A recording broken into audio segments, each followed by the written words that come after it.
Monsieur le Président, je voudrais d'abord commencer par rendre un hommage à l'ensemble des personnels de santé qui nous valent énormément de satisfaction.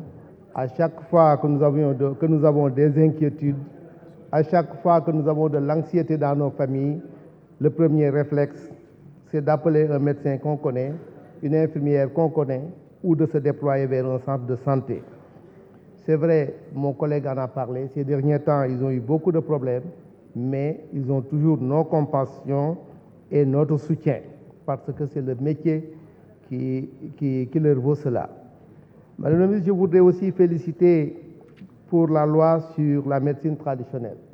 Figurez-vous, j'ai été en 1999 le vice-président de la commission santé. Nous avions beaucoup lutté sur ce projet. Et chemin faisant, la loi est aujourd'hui arrivée à l'Assemblée nationale.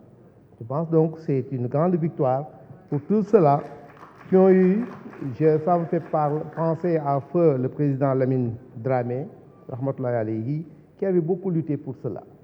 Donc il y a eu beaucoup de Sénégalais et beaucoup de compatriotes qui ont lutté, qui ont travaillé pour cela. Mais il paraît qu'il reste encore que le processus n'est pas achevé au plan sensibilisation sociale.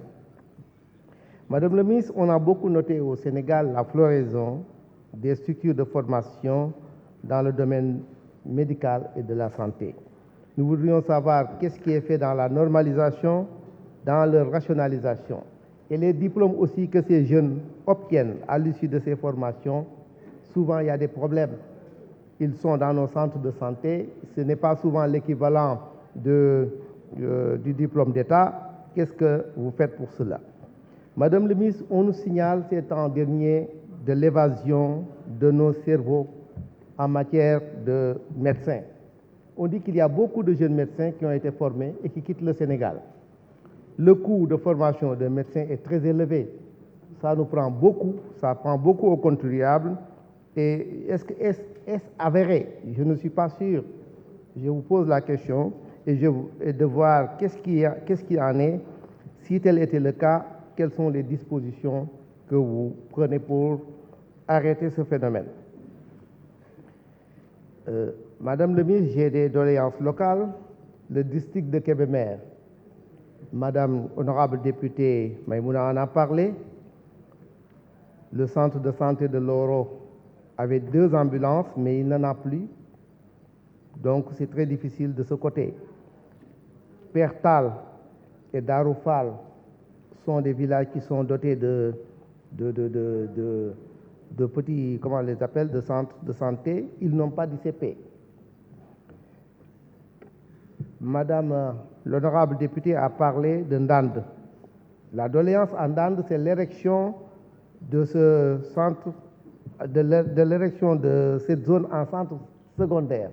Je ne connais pas comment on appelle la structure, mais on demande qu'on l'érige en centre secondaire à l'instar de ce qui a été fait pour Géoul. Ça permettrait donc de soulager le centre de santé de Kébémer. Au centre de santé de Kébémer, je félicite le personnel médical, mais nous avons des difficultés au niveau du cabinet dentaire qui manque de matériel, notamment de fauteuils dentaires. Le laboratoire aussi, ils font beaucoup d'efforts. Moi, je fais toutes mes analyses là-bas, mais ces derniers temps, le matériel manque, ce qui fait qu'on envoie maintenant les prélèvements sur Mbacké et ailleurs. Je pense que si vous nous appuyez en termes de matériel, nous vous en serons très reconnaissants. Madame le ministre, je voudrais évoquer avec vous l'hôpital de Dantec. Nous l'avions visité. Je voudrais savoir à quand la fin des travaux, parce que présentement, cela pose beaucoup de stress au niveau des hôpitaux, notamment l'hôpital général de Grand Yoff et l'hôpital de Dalal Jamm. L'hôpital général de Grand Yoff, qui était un hôpital destiné aux traumatologies, croule sous le poids de ces redéploiements et son budget n'est pas relevé. Il y a des complaintes qui nous viennent de là-bas pour le relèvement de leur plateau technique et l'augmentation de leurs subventions. C'est la même chose à Dalal Jamm. Elles se plaignent beaucoup. La subvention est de 470 millions, Monsieur le ministre des Finances, et il voudrait avoir autant que les autres, dont la subvention avoisine d'1 milliard. Madame le ministre, les déchets médicaux, biomédicaux, ça pose problème. Même dans nos petits centres de santé, il y a des difficultés. Il y avait des incinérateurs, mais de plus en plus, on ne les retrouve plus. Et a fortiori dans les grands hôpitaux de Dakar. Et il y a lieu aujourd'hui de voir qu'est-ce qui est possible avec la SONAGED pour la gestion de ces déchets qui nécessitent des installations particulières. Je terminerai, Madame le ministre, pour évoquer l'hôpital de Kébémer que notre compatriote Gorgui Sy Dieng est en train d'édifier. Les travaux avancent à grands pas. Nous voudrions vraiment que, dans la carte sanitaire, que des dispositions soient prises pour accompagner cet édifice quand il arrivera